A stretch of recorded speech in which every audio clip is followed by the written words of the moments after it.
If only there was an easier way to work on a race car. Hang on a second, I think there is. That's a good one!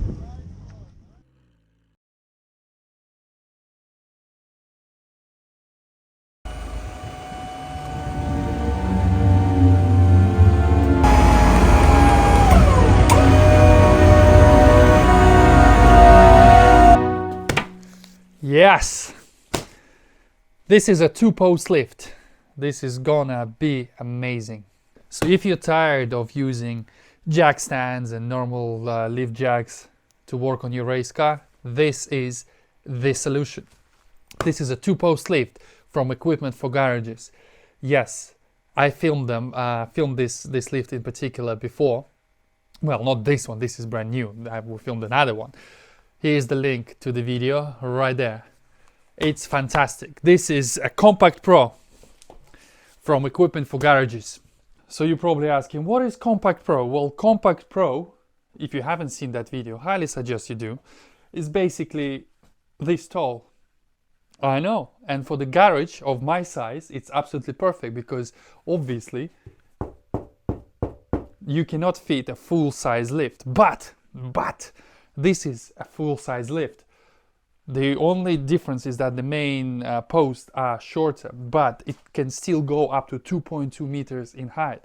But because we're limited with the physical height of the car that it can go, I've calculated that touching the ceiling, the car will be off the ground by 90 centimeters. This is 900 millimeters.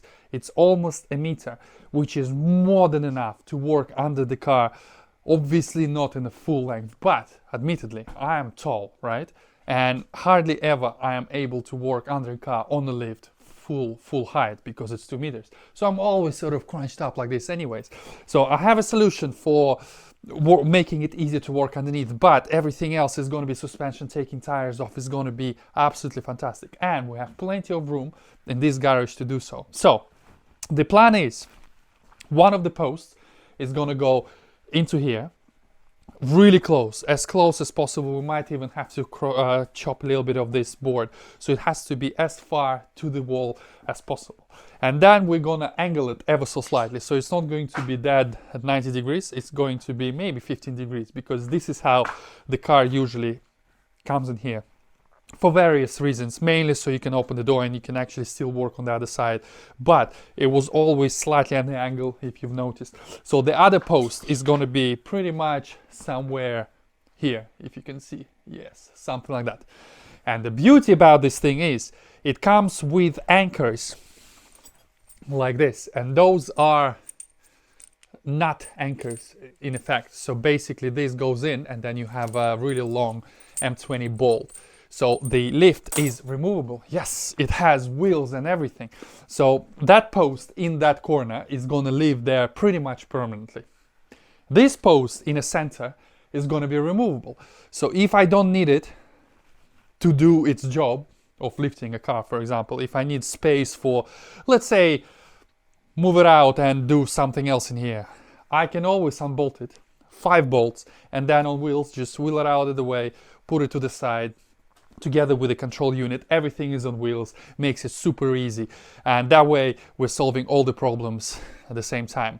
So this is how it comes when you order yours. It's heavy. I think it's about 200 kilograms. So it comes on this sort of like metal frame, and it's basically bolted to it. So next step of the process, I mean, it's not going to be much of an unboxing. You can pretty much see what in there. So I'm not going to do an unboxing video. But what I'm going to do is I'm going to show you step by step how I'm going to fit it in my garage.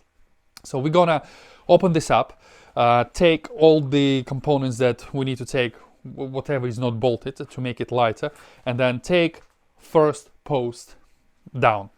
Then I'm going to clear all of this space out.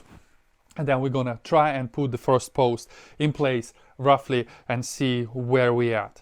And then all I have to do is basically measure the distance, because I think realistically you want it to be right in the center, as in equal distances to the back, equal distances to the front. So then the car whenever I have, if I'm using a longer car, for example, the RS4 or the TT or the anything else, then it can go left and right and you'll have enough space. So let's do that, unpack it, take it down, and then I'll show you how I'm gonna fix it to the floor.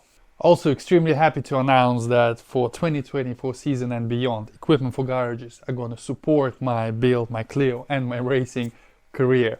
So first thing first, before we do any of this stuff, we need to put those signs onto the wall. They're gonna go right there at the top. Quick Lift now is a registered trademark as well as Compact Pro. So this is not just your of-the-mill Chinese lift that you can just sort of buy on AliExpress. This is fully CE certified UK lift. Yes, they're made in China, but what isn't? But this is really good quality. I've been working with this company for over 4 years now, I think. Yes, 4 years, filming all of their videos for all different lifts they have, the compact lifts, the mobile lifts, the parking lifts, you name it, tire changes and everything. So they have a full range. So equipmentforgarages.com, go and check it out. A few moments later. Now this very important bit out of the way, equipmentforgarages.com, Compact Pro and Quick Lift on the wall. So whenever I work on something, you can always, refer to like, this is the lift I'm working with and this is where you can order yours from. The top thing is held by 19mm bolts, so we need to undo those. Be careful not to drop it on your feet because that thing is heavy. This lift comes with unequal length arms. So you have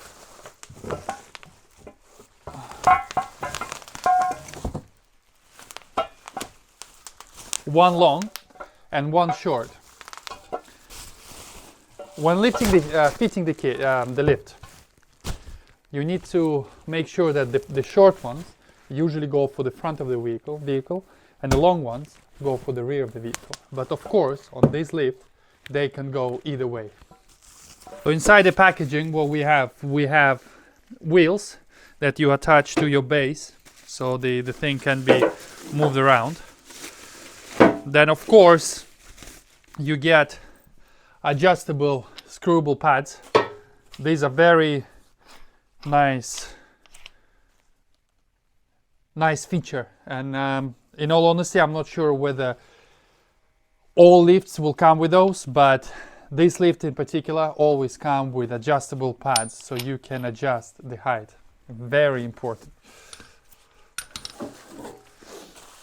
These are your guards for your feet, for whatever else, and like you can make a little tray out of it and stuff. This is so you don't squash your things. Then we have hydraulic hose that will need to be connected. This can actually stay inside for a bit.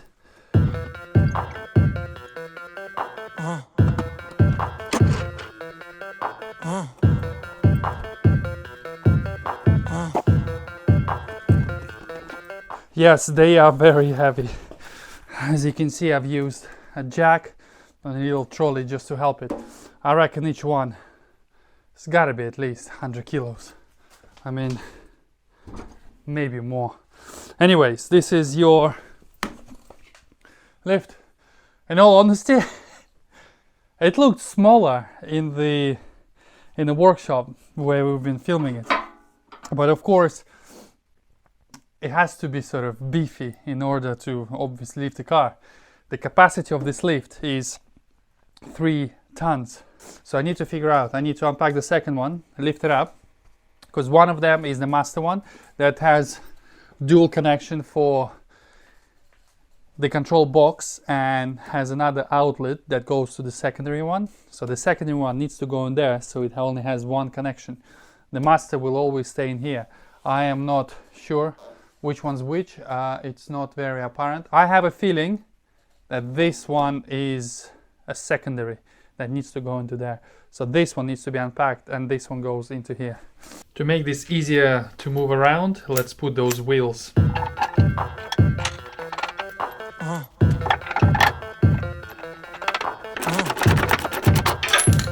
Also, to make it even easier to handle, it comes with handles. Hey, you see what I did there? They go on the side of the top with a single nut, M10 bolt, and you can use those to grab and roll. By having wheels at the bottom, handles at the top, all you do is you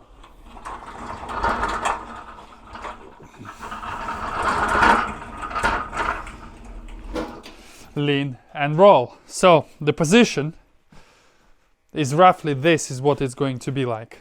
You can imagine the car goes in between, you position your thingy bobs up or down. The distance between this, recommended by equipment for garages, is 2.8 meters. Let's see what distance we have here now. 2.6.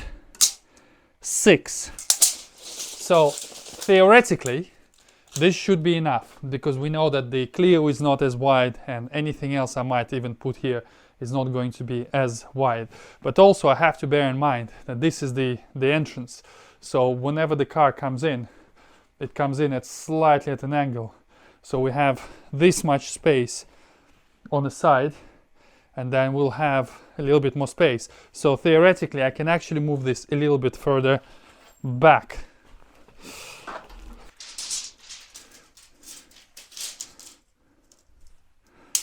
Two, 7, 8. So we're 2 centimeters under the recommended, which personally I think is going to be absolutely fine. I mean, look at this. Look how incredible this looks. I'm loving this. This is going to be sick. I might need to angle this one a little bit more this way, because obviously if the car sits like this, we need it to be dead in the center on both sides. So let's do a bit more measuring. So just to make sure that the position is what I need it to be, I brought in the race car. Yeah, Novi. It fits. I'm happy with everything, but not 100%. For one good reason. I use these pins that I made with seal stands to jack the car, because the side skirts are really, really low. So I'm gonna have to use those on all, well, 4 corners in effect. Unfortunately, when you have those extender bars, one of them at least is going to be too long, meaning that because it's narrower on my car, unlike any other car, it's 1.4 meters, so I would not be able to bring the arms super close. So what I'm going to have to do is this arm in particular, I'm not going to use the extender only when lifting the Clio. Instead, what I'm going to do is I'm actually going to weld a little perch on there, so it's literally going to be on here. So this one is going to be a fixed position, but we're not ruining anything apart from a little secure ring around so this doesn't slip. It will function as normal for any other car. The distance between those is 2.9 meters, 100 mil more than recommended, although it does say shorter or longer wheelbase. 2.8 is the average, so 2.9 I don't think it's anything out of the norm, if you ask me. So I am happy with everything. This is literally a good position. The car sits in here with a door that can be closed. There is plenty of room to walk around in the front. Yeah, the next step is to drill. So what are we using? It comes with these really handy anchors. These are 20 mil M20. No, they're not M20. They're 20 mil anchors. They need to go into concrete 120 millimeters. The concrete has to be at least 125 millimeters. I am sincerely hoping this is thick enough for 2 reasons. One, because it's part of the house, and I'm pretty sure that the concrete base or floor would be fairly thick because it's a house, because it's not outside garage or whatever.